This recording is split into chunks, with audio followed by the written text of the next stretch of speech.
Урматтуу мамлекет башчылары, ардактуу боордошторум, Кыргызстан түрк дүйнөсүнүн ажырагыс бөлүгү, биздин тарыхыбызда, тилибизде бир ата-бабаларыбыздан керез калган насаатты ыйык тутуп, мындан ары да биргебиз жана биримдиктебиз.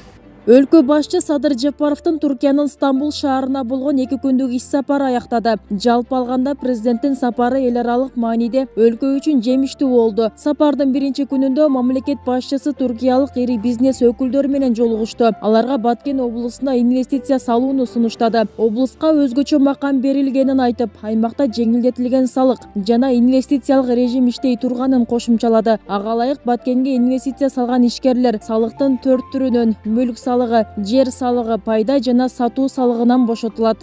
Мен айрыкча Баткен обласына өзгөчө статус берилгендигин белгилеп, бул аймакка инвесторлорду чакырамын.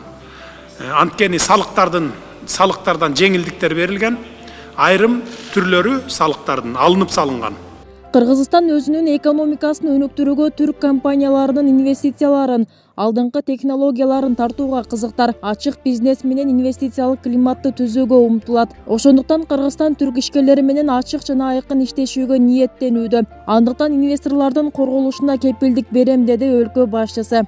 Түрк компаниялары жана ишкерлери Кыргызстанда болгон бардык мүмкүнчүлүктөрдү колдонуп, биздин өлкөгө кошумча наркы бар биргелешкен ишканаларга жигердүү инвестициялай алышат жана кыргыз-түрк кызматташтыгынын болгон потенциалын толук колдоно алышат. Мен өз кезегимде түрк инвесторлорунун долбоорлорун илгерилетүүдө ар тараптуу жардам берүүгө даяр экенимди билдиремин. Ал эми кечээ саммиттин алкагында президент Садыр Жапаров Өзбекстандын президенти, Венгриянын премьер-министри жана Азербайжандын президенти менен жолукту. Анда өлкө башчылары соода-экономикалык жана маданий-гуманитардык кызматташтыктын актуалдуу маселелери боюнча сүйлөштү. Садыр Жапаров менен Шавкат Мирзиёевдин жолугушуусунда эки тараптуу кызматташуу, анын ичинде соода-экономикалык багытка басым жасап, эки өлкөнүн ортосундагы товар жүгүртүүнү $1 миллиард жеткирүүгө реалдуу мүмкүнчүлүк бар экени белгиленди.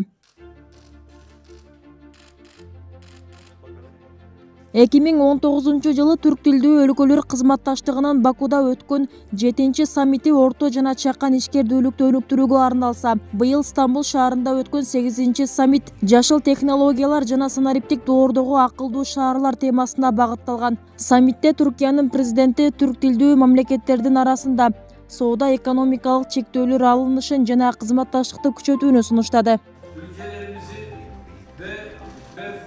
Ал ошондой эле түрк инвестициялык фонду түптөөнү сунуш берди. Кыргыз президенти Садыр Жапаров аны Кыргызстанда негиздөөнү сунуштап, фондду Кыргызстандын борборунда жайгаштырууунун финансылык гана эмес, саясий да мааниси бардыгын айтты. Бул түрк кеңешинин миссиясына толугу менен жооп берерин кошумчалады. Муну менен катар Жапаров чөлкөмдөгү саясий кырдаалга көңүл буруп, түрк тилдүү мамлекеттерди тынчтык платформасын курууга үндөдү.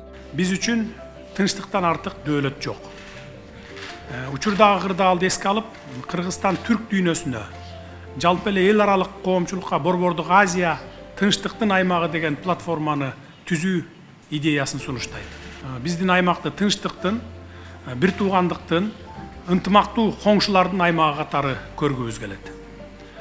Борбордук Азиянын элдери эзелтен тынчтыкты сүйүп, жанаша жашоонун принциптерин баалай билген.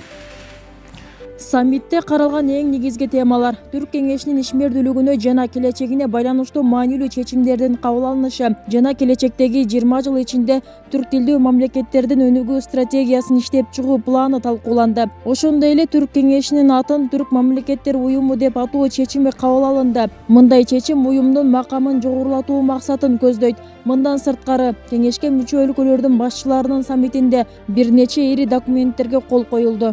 Түрк кеңеши өлкөлөрүнүн лидерлери кол койгон документтер.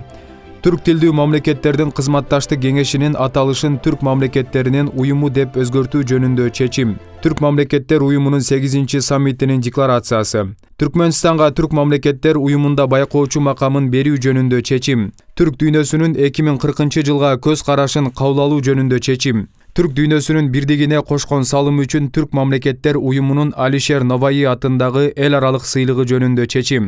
Түрк мамлекеттер уюмуна өнөктөш макамын белгилөө жөнүндө чечим. Түрк мамлекеттер уюмунун ардактуу төрагасынын укуктарын жөнгө салуу жөнүндө чечим. Түрк мамлекеттер уюмунун башкы катчылыгынын ыйгарым укуктарын узартуу жөнүндө чечим. Түрк мамлекеттер уюмунун башкы катчысынын орун басарларын дайындоо жөнүндө чечим. Түрк мамлекеттеринин уюмунун Түрк инвестициялык фондун түзүүнү жыйынтыктоо жөнүндө чечим. Кол коюлган түрк дүйнөсүнүн көз карашы 2040 стратегиялык документке ылайык түрк тилдүү мамлекеттердин жакынкы 20 жылдагы жол картасы негизделет. Анда коопсуздук, транспорт жана бажы, маалыматтык коммуникациялык технологиялар, энергетика, туризм, саламаттыкты сактоо, экология, айыл чарба маданият, билим жана илим, жаштар жана спорт, диаспоралар менен иштөө жана башка тармактардагы кызматташуусун тереңдетүү жактары камсыздалган. Жапаровдун ир иш-чарага катышкан сапары өлкө үчүн негиздүү жана келечектүү кадам.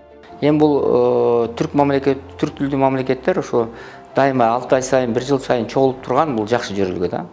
Мен ойлойм, ошо алыскы туугандан жакын кошуна дегендей, кошуналар менен анан ошо бир тууган мамлекеттер менен ынтымактуу болуп, түрдүү келишимдерге, меморандумдарга кол коюп, кызматташуу бул аябай чоң нерсе.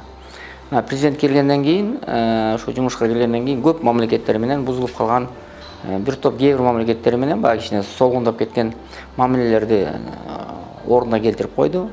Кандашдарыбыз баары бизде иштеп аткан, Кыргызстанда бизнес кылып аткан, алар да келип, алар тосуп атат. Ушундай бир маданий, экономикалык, социалдык, анан эң негизги саясий байланыштар күчөп турса, мамлекеттердин ортосунда бул аябай биз үчүн аябай чоң нерсе да.